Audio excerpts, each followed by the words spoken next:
Hello and welcome to my channel. My name is Caitlin, and if you watch my videos regularly, you might know that I am a competitive pole sports athlete. What you might not know is what exactly that means. So that is why I am here today, and this video is going to be a complete beginner's guide to the world of pole sports, telling you basically everything you need to know about pole dancing as a sport and the competitions that we do. So get ready, this is gonna be a big one. We're gonna cover as much as I possibly can, and let's get to it.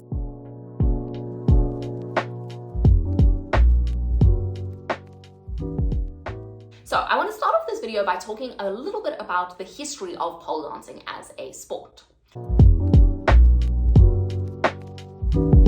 Modern pole fitness has its origins in the strip clubs, and a lot of people try to kind of hide this part of pole's history or feel embarrassed or shamed by it, but I think it's really important to acknowledge where pole came from and who actually contributed to the founding of this sport that we love. So pole started in the strip clubs with many strippers teaching each other tricks between shifts, and that eventually led to some of the first pole studios being opened to teach both strippers and the general population in the art of pole dancing. Now there are thousands of pole dance studios all across the world in many different locations, and the art of pole dancing has evolved and taken on many new different forms. There are many different types of studios, and a lot of them focus on pole as a form of exercise or fitness and just kind of something to do for fun. And many people who do pole will have absolutely no interest in ever competing in it. However, competition has been a part of pole for decades now, with some of the first competitions actually happening in strip clubs. Competitions have developed over the years, and they are now a huge part of the pole industry, with many different types of competitions to choose from. So let's talk about these competitions.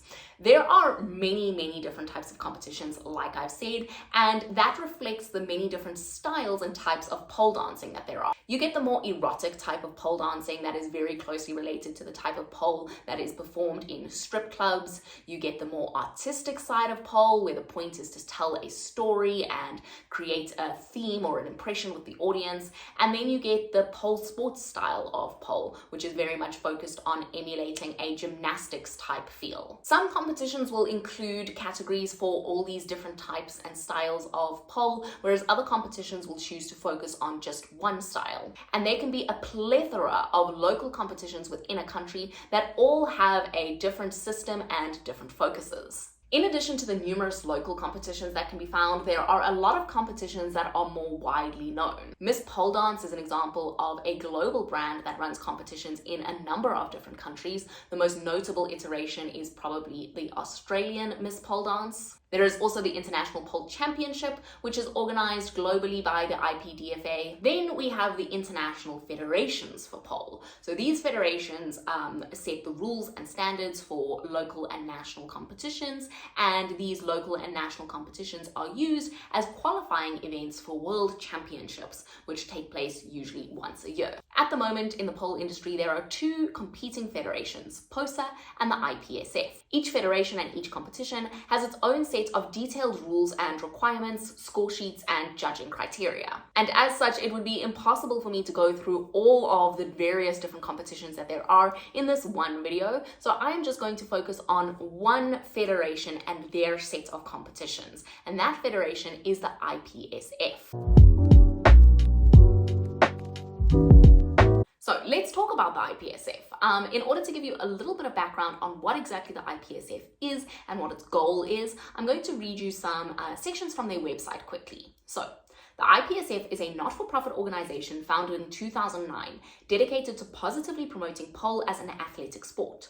Recently awarded observer status by the Global Association of Global Sports Federations, the IPSF is run by voluntary members of the pole sports industry from across the globe, created to foster the development of pole throughout the world. The IPSF supports individuals and national federations to unify the pole sports industry. By setting in place a regulated structure of competitions and coaching that will be accepted by international sport governing bodies, the IPSF's goal is to become a global, relevant sport for its athletes and one day become recognized by the international International Olympic Committee. So that is what the IPSF is. It is the largest pole sports organization and is really taking great strides to try and get more recognition for pole as a sport and bring it more into the mainstream, and like I said, hopefully one day be acknowledged and accepted as an Olympic sport. The IPSF has dozens and dozens of national federations operating in countries across the globe, and those national federations are responsible for basically looking after the athletes from each of those countries and communicating with the IPSF in order to make sure that pole is represented properly in their countries. Once a year, these national federations will hold a national level competition where athletes from across that country can come and enter and compete in a variety of different disciplines and divisions. At national level competitions, the divisions you can enter are amateur, professional, and elite. Each division will have its own different requirements, with the elite division being the most advanced division with the most difficult requirements to meet. Winners of the elite division in each discipline and category will qualify to compete at the World Pole and Aerial Sports Championships, which is hosted by the IPSF once a year. Speaking of disciplines, athletes have the choice of entering a variety of different disciplines when they enter an IPSF recognized competition. The IPSF began with pole, and athletes can compete in artistic pole, pole sports, and ultra pole. Aerial hoop has since been added as a discipline, with initially athletes only being able to compete in aerial hoop sports, but as the popularity of the discipline grew, the IPSF added artistic aerial hoop as well. Most recently, the IPSF has added aerial pole to its offering, which is also known as flying pole. Currently, again, athletes can only compete in aerial pole sports, but if the discipline proves to be popular, the IPSF will likely look at adding artistic aerial pole soon as well. Additionally, the IPSF has a parapole discipline, which allows for disabled athletes to compete. These athletes are able to compete following a modified version of the criteria for pole sports. And in this discipline, athletes are also split into different categories depending on their type of disability. So, I could spend all day talking about the different disciplines that you get at these IPSF competitions, but in order to save us a little bit of time and for the sake of brevity, I'm going to focus on kind of the two main ones, which is pole sport and artistic pole, and the differences between the two and how these disciplines are scored, how you achieve points and do well in these disciplines. Much of what I'm talking about will apply to some of the other disciplines like aerial hoop and flying pole, especially the artistic and sports versions of those. But I'm going to focus on pole because that is by far what I'm most familiar and comfortable with and what I can provide you the most information on. Each discipline that the IPSF offers comes with its own code of points, which sets out the rules and the regulations and the judging criteria for that discipline. So in this video, I'm going to take you through the pole sports code of points as well as the rules and regulation for artistic pole, so you can see exactly how these disciplines are scored and what the difference is between these two disciplines. Let's start off by looking at the artistic pole scoring system. Artistic pole is all about interpreting a theme, telling a story, showing your artistic expression while also demonstrating a high level of tricks and ability on the pole. So combining those two elements is quite important for artistic pole, but the emphasis is mostly placed on the artistic component as suggested by the name. In terms of how the scoring system works, you have a set number of points that you can achieve broken up into different categories. The first category you can score points in is choreography, and you can get a maximum of 40 points awarded for your choreography. This is broken down into subdivisions including visual effectiveness, creative combinations, creative interpretation, flow, musical interpretation, storytelling, theme, and originality. So judges are looking for choreography that is performed with ease and grace, creatively both on and off the pole. So it's not just what you do on the pole that counts, but also how you move and how you present yourself off the pole. Each of those sub-criteria are worth 5 points, and the judges have very specific things that they're looking for in awarding those 5 points in those sub-criteria. The next category that an athlete can earn points in is for execution. And execution comes to a maximum of 20 points that an athlete can earn, and these are judged in 4 areas: stamina and control, balance of elements, technical skills and tricks, and lines and placements. Balance of elements basically being the idea that you want to have a balanced performance where you're using a variety of elements to tell a story. So costumes, props, the available space in order to reinforce the themes and message of your performance. Stamina and control basically refers to how at ease you look while you are performing. So the judges are looking for being able to control your limbs, balance within all your movements, and the control of your movements in which the choreography is performed. When it comes to technical skills and tricks, the judges are looking at your ability and your competence both on and off the pole. They are looking for the correct body placement, alignment, and technique, as well as clean entrance and exits into your tricks and combinations both on and off the pole. Then when it comes to lines and placements, the judges are basically looking at if you're pointing your toes. So lines and placements is how you hold your body. Do you have fully extended legs when you're supposed to have fully extended legs? Are your toes pointed when they're supposed to be pointed? No sickling of the feet, arms and legs fully extended and stretched, correct posture in the chest and the limbs. Those sorts of things are what the judges are looking for when it comes to lines and placements. Then the next category that an athlete can earn points in comes from presentation, with a maximum of 20 points going to presentation. With this, the judges are looking for authenticity, energy, stamina, projection, poise, and confidence. And then there are a final 20 points that are given for the overall performance in terms of its impact and memorability, as well as how inspirational it is as a performance. So in terms of this, the judges are really looking for a performance that is influential in some way and is going to leave a lasting impact on the audience. So those are all the ways that an athlete can gain points in artistic pole. There are a maximum of 100 points that are available for an athlete to earn, and a majority of those points, as you can see, come from the more artistic side of things. So artistic expression, choreography, interpretation of theme, musicality, posture, confidence, performance quality, those sorts of things are going to gain the bulk of the points. However, technical ability and your level of tricks and the execution of those are still quite important. If you lose points in that, you're not going to do as well overall. But in addition to being able to gain points, athletes are also able to lose points through deductions. For artistic pole, you get deductions for the following things: slips, falls, costume malfunctions, and prop malfunctions. Each time an athlete slips or looks like they slip either on the floor or on the pole in a way that disrupts or breaks the flow of the performance, the athlete will lose 1 point. Each time an athlete falls and has to use their hands to regain their balance, they will get a 3-point deduction. A costume malfunction comes with a 3-point deduction as well, and a prop malfunction comes with a 1-point deduction. So throughout an artistic pole performance, that is exactly what the judges are looking for, and exactly how an athlete can score a really high score in artistic pole. Let's now move on to pole sports. Pole sports, the code of points is a little bit more complicated. There's a bit more that goes into it. And this is because pole sports is kind of trying to be very objective in terms of judging the technical ability and the skills in terms of like strength and flexibility of the athletes. The code of points for pole sports is very similar to like a gymnastics or a figure skating code of points, where a lot more of the emphasis is placed on your ability to perform certain elements in terms of like your technical ability when it comes to, again, strength, flexibility, spins, dynamic movements, those sort of things, rather than your artistic interpretation like it is with artistic pole. There is still some points that are awarded for like your art and performance. However, it's not as large a component as it is with artistic pole. So the first thing to know about pole sports are the compulsory moves, which these are the moves that an athlete has to include in their routine, and these moves have to come straight from the code of points. The code of points has an entire list of all the compulsory moves that you can choose from, all with a different points value ranging from 0.1 to 1.0.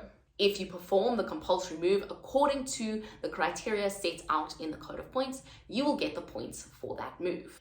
These compulsory moves are broken up into different categories, and athletes have to choose a specified number of compulsory moves from each category.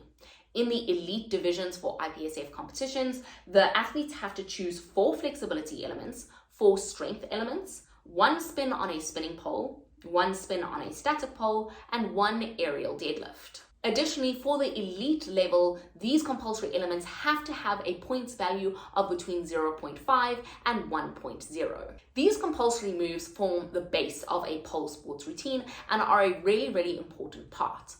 Weeks prior to the competition, whether it be a national or a world's competition, an athlete has to fill out their compulsory form in which they list the compulsory moves that they will be doing in the order that they appear on their routine. Athletes in the pole sports category can get points deducted for filling this form in incorrectly, and they can also get points deducted if they do not perform their compulsory moves as they appear on their form in their actual routine. So, for example, if an athlete fails to perform one of their compulsory movements, this will be a 3-point deduction, which is a very large deduction considering the fact that the maximum that you can score for completing a compulsory move successfully is 1 point. If you execute your compulsory moves in the wrong order, so as in not the order that you've written them down on your form, an athlete will get a 1-point deduction for each time this happens. That's the compulsory moves, and that is the base of the routine. But there is a lot more that goes into the score of a pole sports routine than just the compulsory moves and the score from that alone. So in addition to the compulsory moves themselves, athletes can also perform compulsory bonuses. These are basically combining compulsory moves in different ways that each come with a different points value attached. So for example, a CBS 1 will gain an athlete an extra point if they achieve the CBS and both of the compulsories that make up the CBS. And this happens if an athlete is able to combine 2 compulsory elements in immediate succession, one after each other, on the spinning pole. When an athlete does this, each compulsory element must spin for at least a 360-degree rotation. There is also a compulsory bonus for combining elements and making them spin on the static pole. Again, the elements have to spin for 360 degrees. And then there is also a bonus for just making an element spin by itself without combining it with another element on the static pole. In the singles category, athletes can get a maximum of 7 extra points from these compulsory bonuses. However, the athlete must indicate on their compulsory form that they intend to do these bonuses before the competition. If it is not written down on the compulsory form, the athlete will be unable to get the points for it. Then, in addition to the points that an athlete can get from their compulsories and related to their compulsories, an athlete can also add in additional elements to their routine to get technical bonus points. There are a maximum of 25 points that an athlete can be awarded for technical bonuses, and these can come from a variety of different places. Things like combining spins with other spins on a spinning pole and making them rotate for 720 degrees can earn an athlete anywhere from 0.5 to 1 points extra per time they complete it. Drops, jump-ons, and jump-outs can get an athlete 0.2 points each time they complete those. And flips and regrips can range from 0.6 points to 1.5 points per time completed. Now, with all these technical bonuses, there are very specific criteria that have to be met for it to be counted as a technical bonus. And just like with the compulsory form, an athlete has to fill out a technical bonus form indicating which technical bonuses they intend to complete and in which order they intend to complete them in. If an athlete does not write down the technical bonuses that they intend to do on their technical bonuses form, they will not be able to get the points for completing that technical bonus. However, unlike with compulsory movements, if an athlete misses a technical bonus or does not achieve a technical bonus or leaves it out entirely, there are no deductions for that. Then, in addition to the extra elements and moves that an athlete might add into their routine to increase their technical bonus score, athletes also get overall technical bonus scores. Athletes can get a maximum of 2 points each for their climbs, their flexibility moves, their strength moves, their transitions, and their spins. Each of these sections is judged by the technical bonus judge on a scale of 0 to 2, with 2 being the most difficult and most advanced, and 0 being the least difficult, least advanced. So if your climbs, spins, transitions, flexibility, and strength moves are very, very basic and not very impressive, you will get a 0 for those categories. If they are extremely difficult, climbs, spins, transitions, flex, and strength moves, you will get 2 points for that. Then we have artistic choreography and presentation. And for pole sports routines, this is worth 20 points in total. The way that artistic choreography and presentation is judged for pole sports routines is quite different from the way that it's judged for artistic routines. In pole sports routines, the judges are looking at the following criteria: balance, confidence, flow, interpretation, originality of the overall presentation, originality of the elements, originality of transitions, and stage presence and charisma. Each of these aspects is worth a maximum of 2 points for the total of 20 points overall. And then finally, for pole sports, we have the technical deductions. So at the beginning of their routine, each athlete is given 25 points in the technical deductions category. However, each time they make a mistake or do something worthy of a deduction, points are subtracted from those 25 points. For pole sports, deductions include falls, which are a 3-point deduction, poor execution and incorrect lines, so this would be not fully extending knees or not pointing toes, and that is a 0.1 deduction each time it happens. Poor presentation of the elements is another deduction, so basically if your butt is facing the audience or the judges can't see what you're doing properly, that is a 0.5 deduction each time it happens. Poor transitions in and out of elements on and off the pole is a 0.5 deduction each time it happens. A slip or loss of balance is a 1-point deduction. And touching the rigging or truss system during the routine is a 1-point deduction. So in addition to those deductions that I've just mentioned, which are per time or per instance deductions, there are also overall deductions that apply for kind of the duration or the whole routine. This would be failing to spin on a static pole or failing to spin with momentum on a spinning pole. That is a 2-point deduction for your overall routine. Not using both poles equally is a 2-point deduction again. And then using less than the full height of the pole, so not going to the top of the pole. You have to go to the top of the pole at least twice in a pole sports routine. That would be a 2-point deduction.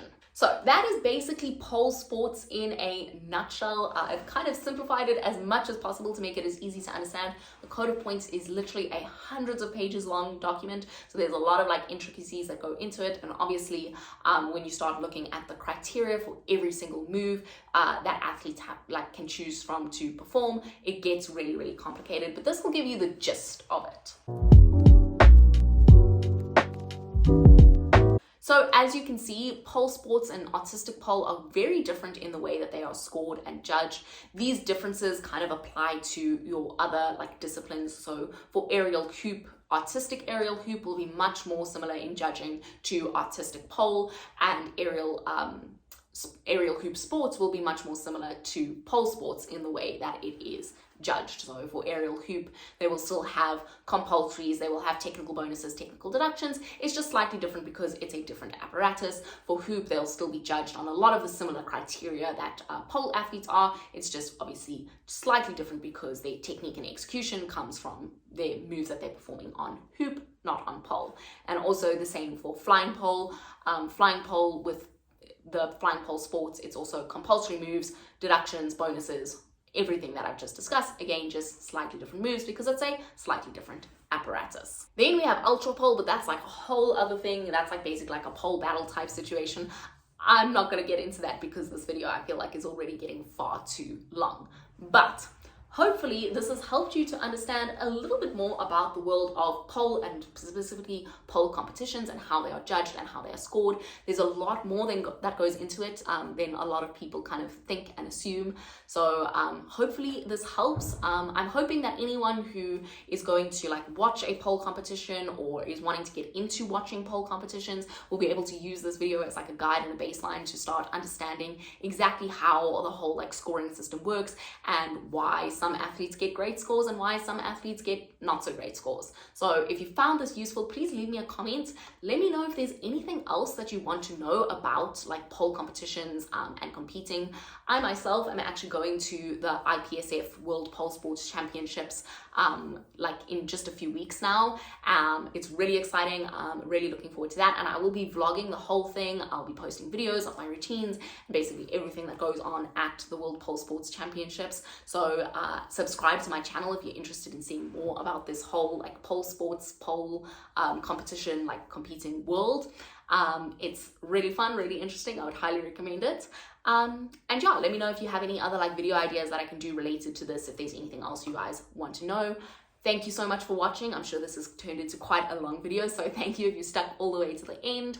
I said subscribe to my channel if you want to see more content like this in the future. Like this video if you did find it useful and helpful. And again, thank you so much for watching. Bye!